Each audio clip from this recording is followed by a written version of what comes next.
کہتے ہیں میر تقی میر نے اپنا گھر بیچ کر اپنی ایک لوتی بیٹی کو جہیز دیا تھا۔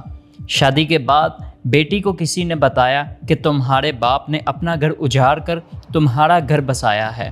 بیٹی کی طبیعت حساس تھی اور وہ یہ سن کر بیمار پڑ گئیں اور وہ چند ہی دنوں میں انتقال کر گئیں۔ میر تقی میر اپنی بیٹی کا آخری دیدار کرنے گئے اور کفن اٹھا کر دیکھا اور انہوں نے کیا غضب کا شعر کہا، جو کہ کہا جاتا ہے یہ ان کا آخری شعر تھا۔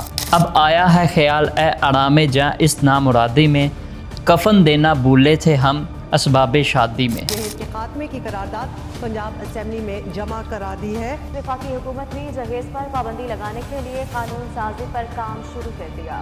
جہیز لینے والے خبردار ہو جائیں، قومی اسمبلی میں ممانعت کا بل پیش کر دیا گیا ہے۔ کم از کم 5 سال قید ہوگی، 2.5 لاکھ روپے یا پھر جہیز کی مالیت کے برابر جرمانہ ہوگا۔ دوستو، انسان ایک معاشرتی حیوان ہے، معاشرے سے تشکیل پاتا ہے اور معاشرے میں ہی زندگی گزارتا ہے اور اسی معاشرے میں ہی اس کو موت کا سامنا کرنا پڑتا ہے۔ یہ معاشرہ چاہے جیسا بھی ہو، حالات کیسے بھی ہوں، واقعات جیسے بھی ہوں، مجبوریاں کیسی بھی ہوں، زندگی تبرکیف گزارنی ہی پڑتی ہے اور یہ زندگی معاشرے کے بغیر ممکن نہیں ہے۔ شادی محبت، خوشیاں اور رشتوں کا جشن ہے، لیکن پاکستان میں یہ خوشیاں اکثر بھاری تحفے کے تلے دب جاتی ہیں جسے ہم جہیز کہتے ہیں۔ کیا یہ صرف ایک روایت ہے یا معاشرے کا وہ تاریخ رخ جو لڑکیوں کو قرض سمجھتا ہے؟ آج ہم جہیز کی تاریخ، اس کے پیچھے چھپے المیے اور وہ سوالات دریافت کریں گے جو ہر پاکستانی کو پوچھنے چاہیے۔ جہیز کی تاریخ صدیوں پرانی ہے۔ جنوب ایشیائی معاشروں میں یہ لڑکی کو اس کے نئے گھر کی ذمہ داریوں کے لیے تیار کرنے کا ذریعہ تھا، جیسے کپڑے، برتن یا ضروری سامان۔ لیکن وقت کے ساتھ یہ سادگی دکھاوے اور معاشرتی دباؤ میں بدل گئی۔ کیا آپ جانتے ہیں کہ جہیز کی لعنت کو ہندوستان میں برطانوی راج نے بھی نوٹ کیا تھا؟ 1850 کی رپورٹ میں اسے غریبوں کے لیے استحصال قرار دیا گیا اور پاکستان میں 1976 میں جہیز کے خلاف قانون بنا جو صرف کاغذی ہی ثابت ہوا۔ 2020 کی ایک رپورٹ کے مطابق پاکستان میں 45% شادیاں جہیز کی عدم دستیابی کی وجہ سے ٹوٹ جاتی ہیں۔ جہیز ہمارے معاشرے کا ایک بہت بڑا دھچکا ہے، خاص طور پر ان لڑکیوں کے لیے جو غریب والدین کی اولاد ہوتی ہیں اور جہیز کے نہ ہونے کی وجہ سے شادی کی عمر کو والدین کے گھروں میں ہی گزار دیتی ہیں۔ وہ والدین کے گھروں میں ہی بوڑھی ہو جاتی ہیں اور کم جہیز لے کر جائیں تو سسرال والے اس کو جینے نہیں دیتے۔ بے جا مطالبات اور خواہشات ایسی ہوتی ہیں جو سسرال والوں کی امیدیں اسی بیٹے اور بہو سے وابستہ ہوتی ہیں۔ جہیز صرف ایک روایت نہیں بلکہ یہ ایک کاروبار بن چکا ہے۔ لڑکی کے گھر والے گھر بیچتے ہیں، قرض لیتے ہیں یا جان جوکھوں میں ڈالتے ہیں اور اگر ڈیمانڈ پوری نہ ہو تو دلہن کو ذہنی تشدد، گھریلو تشدد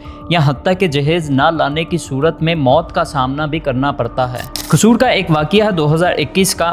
ایک لڑکی کو جہیز میں کار نہ دینے پر شوہر نے تیزاب پھینک دیا۔ اسی طرح ایک لاہور کا واقعہ ہے، 22 سالہ لڑکی نے جہیز کے لیے گھر والوں کے قرض چکانے کے لیے خودکشی کر لی۔ جہیز صرف لڑکی کی قیمت نہیں بتاتا، یہ گہرا جنسی امتیاز ہے۔ لڑکی کو بوجھ سمجھا جاتا ہے جسے ختم کرنے کے لیے جہیز دیا جاتا ہے۔ پاکستان میں جہیز کے لیے بہت زیادہ رقم خرچ کی جاتی ہے جس سے خاندان اکثر قرض میں ڈوب جاتے ہیں۔ جہیز کا بوجھ نہ صرف دلہن کے خاندان والوں پر پڑتا ہے بلکہ یہ مستقبل میں مالی مشکلات اور معاشرتی دباؤ کا بھی سبب بنتا ہے۔ لیکن کچھ لوگ اس روایت کو توڑ رہے ہیں۔ 2019 میں اسلام آباد ہائی کورٹ نے جہیز کو غیر اسلامی قرار دیا۔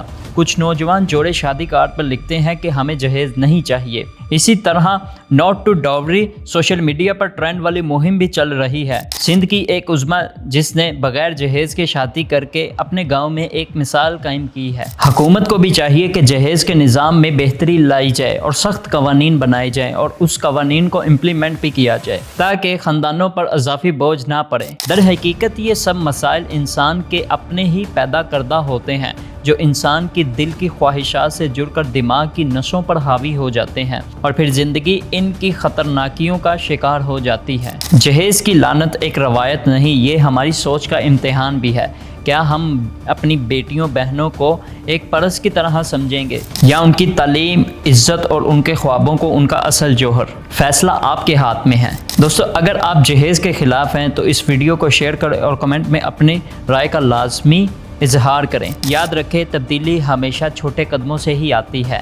اگر آپ جاننا چاہتے ہیں کہ شادیوں پر لوگ کیسے دیوانہ وار شاہانہ وار خرچ کرتے ہیں تو آپ میری اس ویڈیو پہ کلک کر کے دیکھ سکتے ہیں۔ اور آخر میں اپنی ایک بات کر کے ویڈیو کا اختتام کروں گا، جہیز نہیں تعلیم دیں، لڑکیوں کو بوجھ نہیں طاقت سمجھیں۔